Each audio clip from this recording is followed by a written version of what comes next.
हैं जो कि हम आज यहाँ पे देखने वाले हैं वो वस्तुनिष्ठ प्रश्न हैं। 30 के 30 वस्तुनिष्ठ प्रश्न इस वीडियो में हम लोग कवर करने वाले हैं और इसके अलावा जो बाकी के क्वेश्चंस हैं वो हम अपने अगले वीडियो में कवर करेंगे।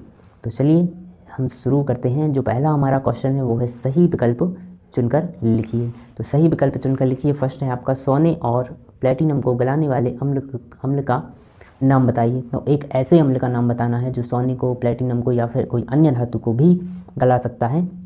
इसलिए जो इसका जो ऑप्शन है वो है आपका फर्स्ट एक्वारेजिया, सेकंड है आपका सांद्र नाइट्रिक अम्ल, फिर है सांद्र सल्फ्यूरिक सांद्र हाइड्रोक्लोरिक अम्ल या फिर एक्वस नाइट्रिक अम्ल। तो यहाँ पे अगर मैं बात करूँ तो जो इसका राइट आंसर होगा वो आपका होगा एक्वारेजिया। एक्वारेजिया क्या होता है, ये एक अम्लों का क्या है मिश्रण है और इसीलिए ये जो है ये धातुओं को गलाने का काम करता है। इस कारण से जो एक्वारेजिया है इसे कहा जाता है अम्लों का राजा या फिर अम्लराज भी कहा जाता है। अब मैं बताऊं जो एक्वारेजिया होता है इसमें कौन कौन से अम्ल को मिलाया जाता है। तो यहाँ पे अगर मैं बात करूँ हाइड्रोक्लोरिक अम्ल मतलब HCl, साथ ही नाइट्रिक अम्ल मतलब NO3, इन दोनों अम्लों को मिला देते हैं 1:3 के अनुपात में, जिससे एक्वारेजिया का निर्माण होता है या इसे ही अम्लराज कहा जाता है। सेकंड क्वेश्चन जो है वो है आपका निम्नलिखित में से कौन सी अधातु जो होती है वो चमकदार होती है।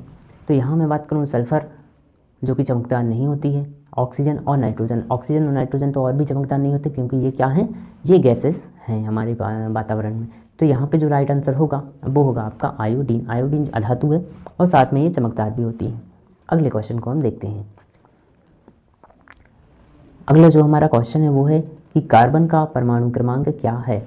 कार्बन का परमाणु क्रमांक 6 होता है जो कि राइट आंसर होगा हमारा। और परमाणु द्रव्यमान की बात करें तो कार्बन का परमाणु द्रव्यमान 12 होता है।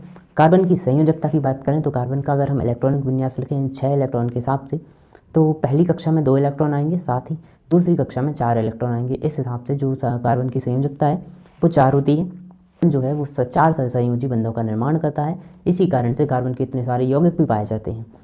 तो यहाँ अगर हम बात करें तो कार्बन जो होता है ये 4 सहसंयोजी बंध बनाता है, किससे जो हाइड्रोजन आसपास है वो बहुत आराम से उसे प्राप्त हो जाती है।